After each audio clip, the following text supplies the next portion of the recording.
the idea behind this is that you want to anchor somebody at a number, and then that number is their first reference point. Right. And then by providing a lower number, they feel, Sure. maybe don't even think about it. A lot of this is subconscious, that they feel like they're getting a better deal. Treading water is the same as drowning to people like you and me.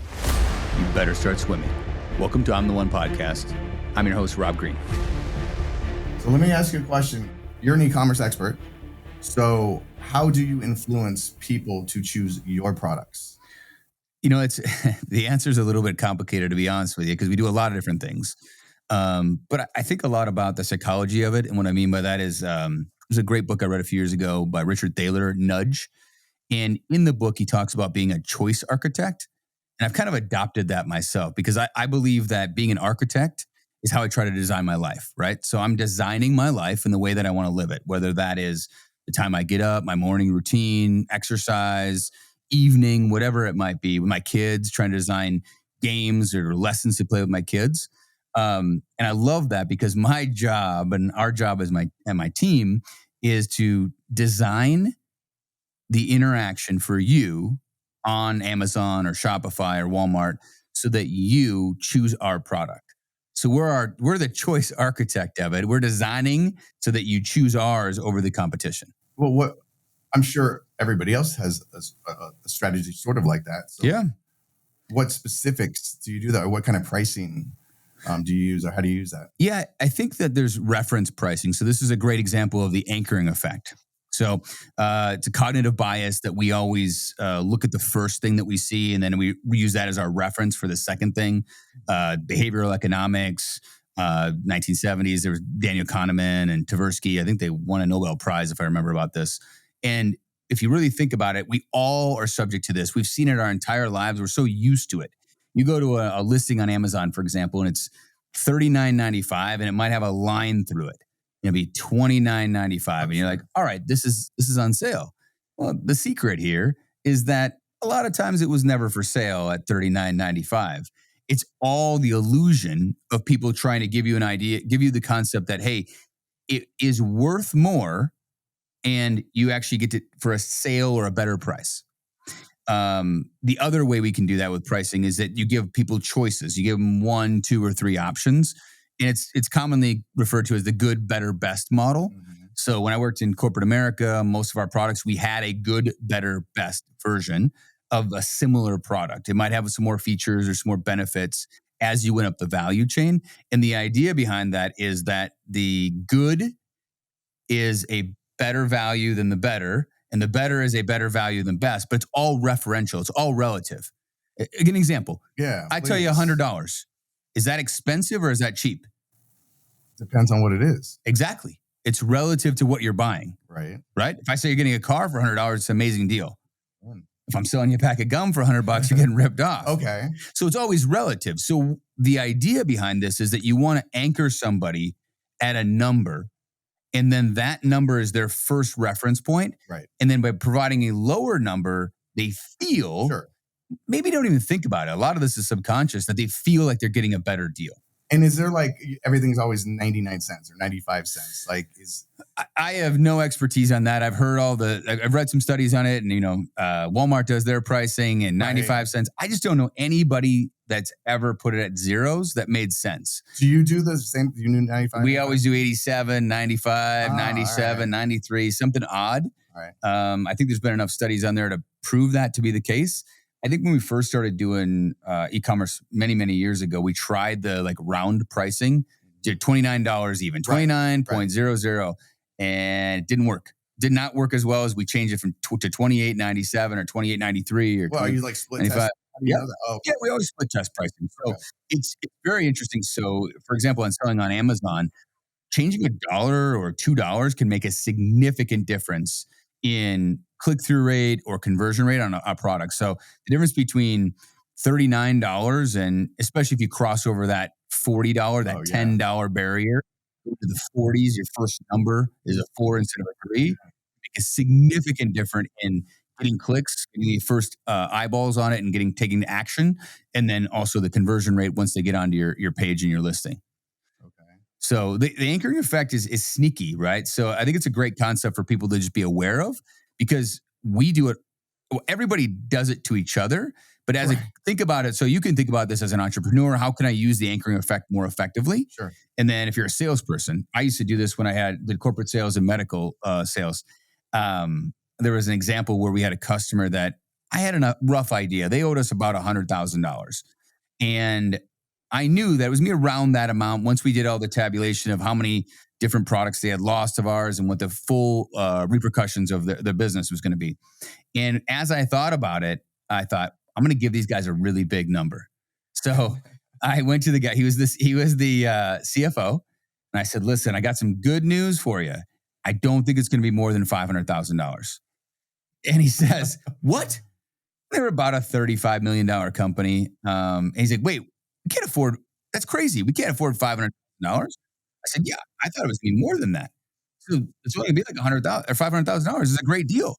Because I don't know how I'm going to sell the board on this. I said, well, you better start selling them. You better start having the conversations and setting the table.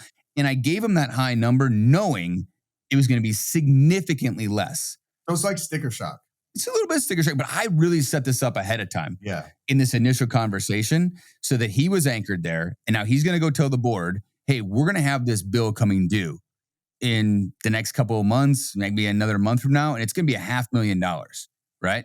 And then we did all of our calculations and I went back and he gave us all the serial numbers, the pumps that they had lost and things like that. And I came back and I said, hey, listen, I apologize. I was completely wrong. Great news for you. It's $122,000. He was excited. Done. Excited. He was like, wait, it's only 122,000? I've already, now two things happened there. He was already anchored at the 500, but then he did my job for me and he anchored the board at the 500,000. So now I've set him up to think that it's going to be less money, or it's going to be less money. He's happy about it. He's not happy about it, but he's a little more, it's a little more tolerable for him. But now he also gets to look good and going back to the and saying, hey, you know what? We were off base. It's only 122,000. So now because he's not really the decision maker at the end of the day, the board was going to be the decision maker on this. So we went back to him and I set him up to also look good. Win-win. Win-win. So it was a really easy, so salespeople can use this on a regular basis. You know, a lot of people do the old sales trick where it's like you make big numbers small, small numbers big. Are you familiar with this? Tell me about it. Because I'm thinking of like pitchmen right now. Like, okay, you know, like, oh, hey, you're not going to pay $99. You're not going to pay $89. And then they tee out you down to like, it's only $49. And by then you're like, oh, it's a steal. I'm in. Yeah, that is one way. And it seems that's like almost overtly anchoring, right? And it works, you know, whether it feels a little infomercially. Sure. Right. Now that we know, probably when they started it. Yeah, everybody's so used to seeing this over and over again. And usually it's not as, probably not as effective as some of the other methods that are available. But you see it all the time where everybody tries to relate it to something else. It's not $30 a month. It's $1 a day. It's the price of sure. You know, it's way cheaper than a cup of coffee these days. Right. Or whether it's a $5 Starbucks, it's not $150 a month. It's $5. It's one Starbucks a day. And that's genius though. Like that works so well. Well, it makes it easy. Yeah. There's been times I'm looking at something like, ooh, I don't know. And then I'm like, they give me that comparison to something. I'm like, oh, and it's like with coffee, right? Obviously I'm still going to buy my coffee or maybe I can make it at home, save that $5. And then, you know, if that's really what I want to do. But I don't even think that people take that leap. No, I'm sure they don't. They think that. They think they're going to do that. Money. And it makes them feel better. Their bills just got bigger. You take a big number when you're trying to take an expense and take a big number and you make it small. And then when you're saving people money or making them money, you take small numbers and make them big, right? Yeah. So it's not, if you're saving someone $5 a day or making $5 a day, it's not $5 a day. Right. It's almost $2,000 a year. 100%. Right? Yeah. You just take that and you multiply it out. And you're all depends on what side you're on. What side you're on. So that's the anchoring. You can just change a little bit by just changing the way you're referencing things. And I think that's really the power of the anchoring effect. Do you know like the history, like when this actually started, or was there a concept at some point where, because I'm just thinking like back in the day, I mean, I'm assuming we were clever enough back in the day, like, you know, 1800s are like, oh, let's do this. Or like, do you understand the history of this? The anchoring effect really got codified in like the 1970s as a cognitive bias that we use. Okay. And so that's where we've got to understand a little bit more over the last couple of decades about how effective it is and then how to use it. Well, sales guys figure out how to use it the right way. So, because you can use this not just in numbers, but this happens in life in general in other scenarios. Yeah. I mean, I think relationships are the obvious one. Okay. right? Have you ever been in a relationship where you were anchored to that existing relationship?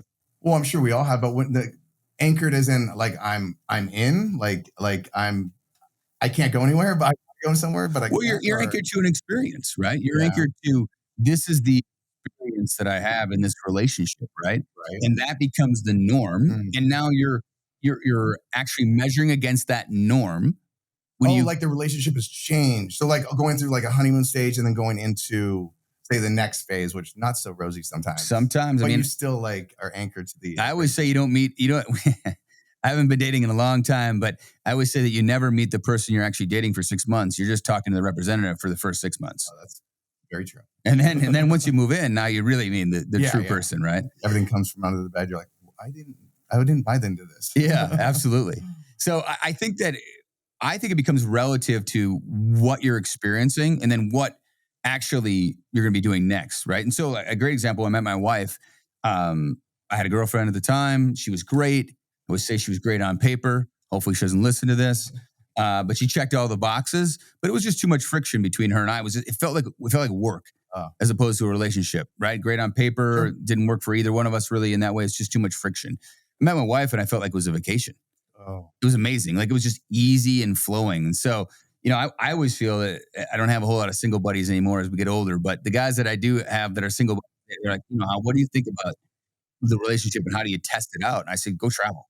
yeah. Just go Oh, travel, sure. pick up a spontaneous trip, and you'll know right away that where you guys are a good fit or not. I mean, nothing puts a relationship under some stress. Yeah. As opposed to traveling, having unexpected events happen, That's a quicker way to get to know problems. them, who this person really is. Go on a trip, you know right away. Yeah. Bam.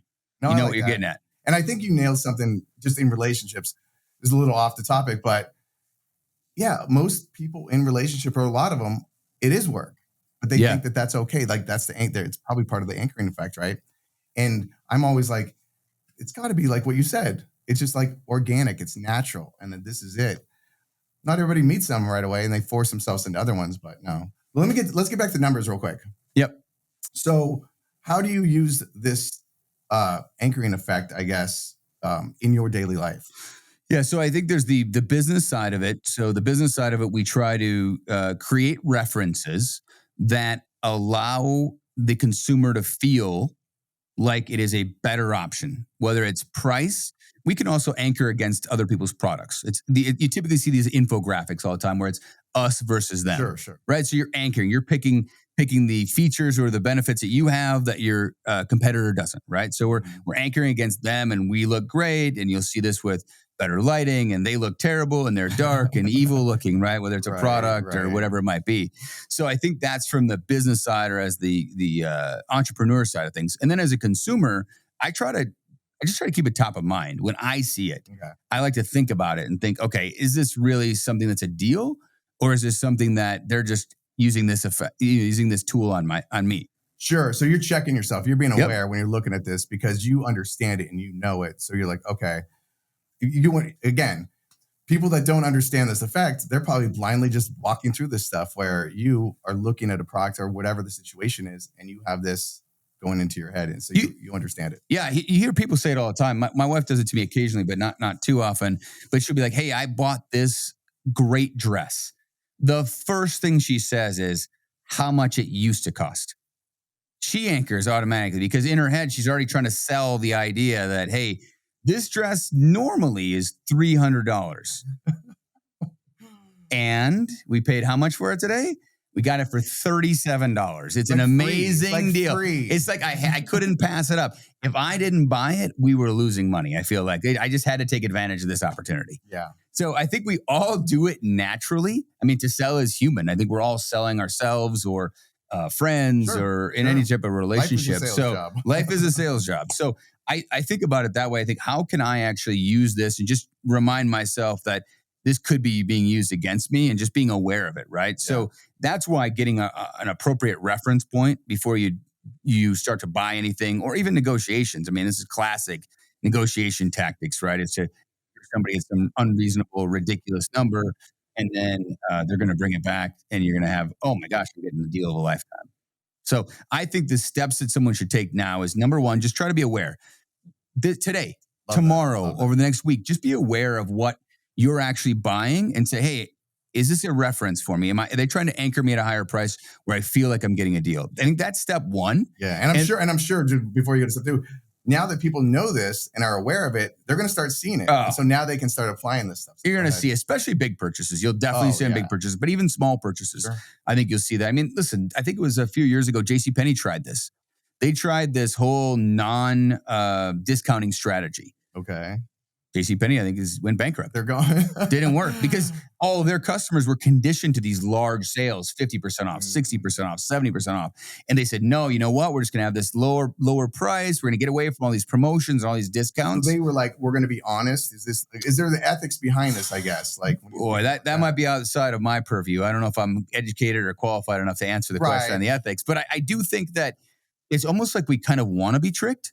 Like we want to feel good about getting this deal. I love that. We pulled one over on them. All those suckers sold me that dress for $37. So it's a win-win. It's kind of a win-win. So we kind of delude ourselves a little bit to tricking ourselves. And you know what?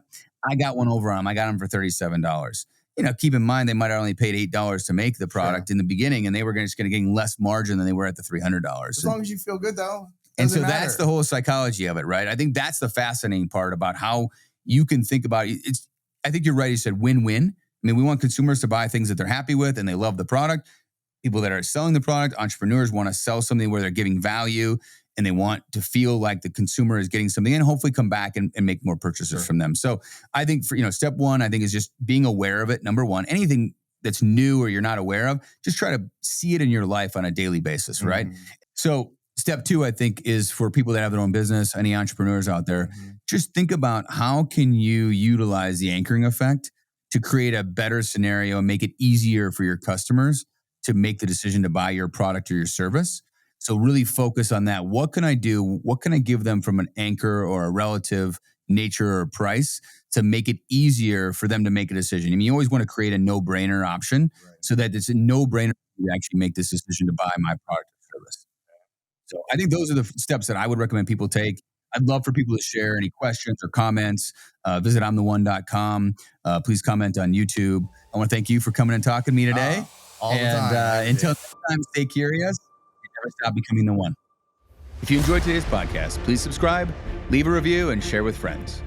Visit I'mTheOne.com and ask me anything. And as always, stay curious and never stop becoming the one.